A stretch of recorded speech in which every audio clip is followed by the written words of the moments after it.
What is good, YouTube family? It's your humble host Super Saiyan X, and we are back at it again with another video. And today we will be throwing in our custom intake setup on the VR30. Shout out Driver Mod for actually proving that this worked to me and that I wasn't tripping. Basically what we're gonna do is we have these BMS turbo inlets right here.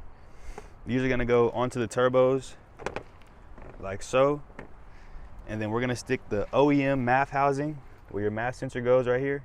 We're gonna unplug that, take the stock MAF housing, put it onto the inlet, and then put a cone filter on top. This filter is a little wonky, by the way. I got a new one coming in because they fucked me over with that one. New filter on the way. I'm gonna go ahead and get these stock air boxes off.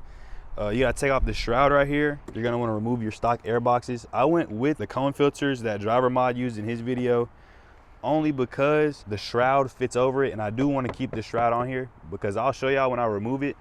There's kind of air inlets that guide the air from the grill through the shroud into the intakes. So I do want to keep the shroud on here, and like I said, I'm gonna go ahead, get these air boxes off. I got my tools right here, and shouldn't be that hard of a process. I'm gonna start with this side because it looks the easiest. The screw for the clamp is just right there, so I'm gonna go ahead and do this side first, and then we're gonna remove this, and then we're gonna move to this side after, because this side is a lot more complicated. So I'm gonna make sure I do this one right the first time. I'm gonna have to change this filter out when the new one comes. So I'm gonna put this on the driver's side since it's a little bit easier to work with. Hope y'all enjoy this custom intake setup on the VR30. Like $100 intake setup right here. I got these inlets on Marketplace for about 50 bucks. But I'm pretty sure you can get these on AliExpress. You can even go to BMS website if you want the same brand. I don't think it matters as long as the silicone, like the material is good. I'll catch y'all in a minute once I got this off and removed, and I'm gonna show y'all how I'm gonna do the intakes. Now that I got the shroud off, I'm gonna show y'all why this is important. So y'all see these right here, right? These feed air into the boxes, right? These filters are very different, by the way. I need the shroud, so I'm definitely gonna keep this on. That's why I didn't go with K&N filters. I didn't want to take the risk of buying a $70 filter and then I try to put the shroud on and it doesn't fit. So like I said, since Driver Mod has proof that these filters worked with this shroud, I just went ahead and used the ones that he left in his description. I just want to show you guys that real quick. Now I'm gonna get into taking the driver's side air box out, and I'll get back to y'all once that's removed. All right, y'all, stock air box is out. All I did was remove these two bolts from here and right under here, and I loosened up this hose clamp and I slid the entire air box out. We're going to keep this OEM MAF housing right here in the middle. So this tube has to come off and this air box has to come off, and we're gonna keep this tube and we're gonna reuse it for our custom intake setup. All right, y'all, now that I got everything taken apart, this is how you're gonna assemble the first part of this custom intake. This is gonna go to the turbo, and this is gonna be, this is your OEM MAF housing right here. We're gonna see if we need this O-ring or not. Probably not, but yeah, essentially this is how it's gonna sit. Make sure your MAF sensor is facing the right way so you can get access to the connection.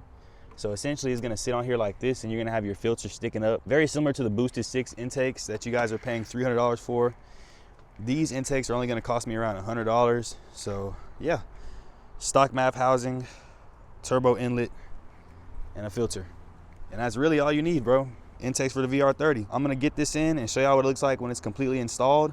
And then I'm gonna go ahead and do the passenger side off camera. And then I'm gonna start the car up and give y'all some revs so y'all can see exactly how it sounds. I'm excited, I'm not gonna lie to you. I got the intakes on. This side was a bitch, I'm not gonna lie to you. You definitely need an 8 mil for that clamp under there. It's just kind of uneven right now. I'm gonna get a chance to make sure everything's lined up.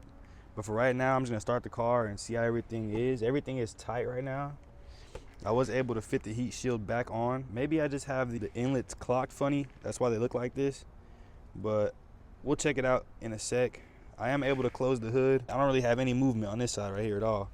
This side moves because there's no mounting hardware, and this side sits a little higher. So I'm gonna have to figure that out, even if I have to cut the inlet a little bit just to make sure that they both fit, you know, the same height, make it look good. But they are all the way on the turbo inlet, by the way. So, I mean, everything's how it's supposed to be. Maybe I just have them clocked wrong. Maybe they're supposed to be turned a certain way, like perfectly to get them to fit even. But I mean, hey, they're on here. I'm gonna start the car. We're gonna see how it sounds. Maybe later, I'll definitely edit these and get them to fit more even. I may have to cut some off of this inlet right here to be able to get this filter to sit more into the shroud, like how this side is right here. This side sticks up a little bit. This side is more flush. So I'll come back in here, cut that down, get the filter to sit lower so that they match. But yeah, this is how they look. And I'm finna start the car real quick, and we finna see how this car sounds with intakes. Hopefully I don't get a check engine light. Hopefully. All right.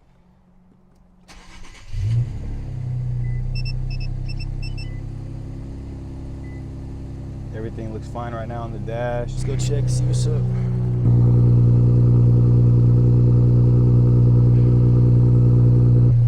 No engine light. You could definitely tell, especially from like back here, that the right side filter sits a little bit higher. But I mean, hey, they're in there. I'm gonna let my boy rev it real quick so that y'all can hear how it sounds.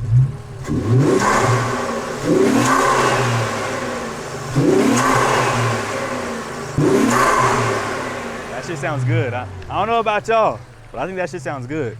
Like I said, we do gotta fix the driver's side and get it to sit more flush with the shroud, but I'm happy with it. Shit, custom intakes for less than $100. Fuck it, why not, you know? What is good, YouTube? I am back about a week later with the intakes mostly dialed in, as y'all can see here. Got them mostly even. I'm gonna try to get them to sit a little bit lower when I get ready to take the bumper off to install our heat exchanger that's sitting over there. And I know what you guys are gonna say.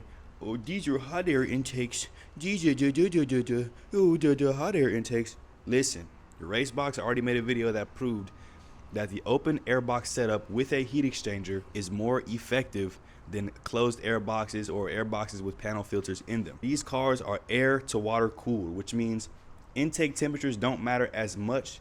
What really matters are charge air temps. So the air that's going from that box into the throttle bodies, into the engine, that's what really matters. And yes, after about 1 or 2 pulls, you really do kind of feel the car heat soak a little bit, which is fine. I'm not really too much worried about it, only because I got the big boy Mishimoto heat exchanger right here. This is going to be an upcoming project, so make sure you guys stay tuned on the channel. I got this thing right here ready to go, so hope you guys like this install of my intakes on my 3.0 liter twin turbo Q50. Let me know if you guys want to see more. Let me know if you guys want to see more videos. If you have any suggestions, leave them down in the comments below. And make sure you guys like, comment, and subscribe on today's video. It's been your humble host, Super Saiyan X. Thanks for tuning into my YouTube channel. I'll catch you guys later.